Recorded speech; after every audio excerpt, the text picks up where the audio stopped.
Gents, കഴിഞ്ഞ കുറെ വർഷങ്ങളായിട്ട് എന്നെ കൊണ്ട് എത്ര ശ്രമിച്ചിട്ടും പറ്റാത്തൊരു കാര്യമാണ് വെയിറ്റ് കൂട്ടുക എന്ന് പറയുന്നത്.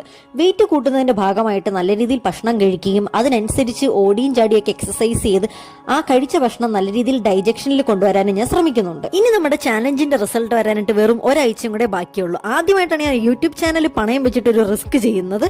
അതായത് ഈ മത്സരത്തിൽ ഞാൻ തോക്കുവാണ് എന്നേക്ക് വേണ്ടി ഞാൻ യൂട്യൂബ് ചാനൽ നിർത്തുന്നായിരുന്നു ഞാൻ പറഞ്ഞിരുന്നത്. ജാൻസ്, നമ്മുടെ ടാർഗറ്റ് വെയിറ്റ് 45 കിലോ ആയിരുന്നു. ഇപ്പൊ എനിക്ക് 44.1.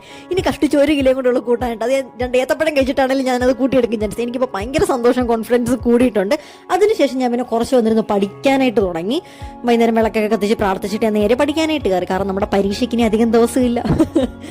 എല്ലാ മാസവും തുടങ്ങുമ്പോഴത്തേക്ക് നമ്മൾ മസ്റ്റ് ആയിട്ട് ഒരു ദിവസം ഒന്നെങ്കിൽ ഫാമിലി ആയിട്ട് പുറത്തുപോയി ഫുഡ് കഴിക്കും, ഇല്ലെങ്കിൽ നമ്മൾ വീട്ടിൽ ഓർഡർ ചെയ്ത് മേടിച്ച് കഴിക്കും. അപ്പൊ ഇന്ന് ആ ദിവസമായിരുന്നു. അങ്ങനെ ഒരു ഹാഫ് അൽഫാം മന്തി മേടിച്ച് നമ്മൾ എല്ലാവരും കൂടെ കഴിച്ചു. ജാൻസ്, so please do like, share, subscribe. Love you all. Tata, by.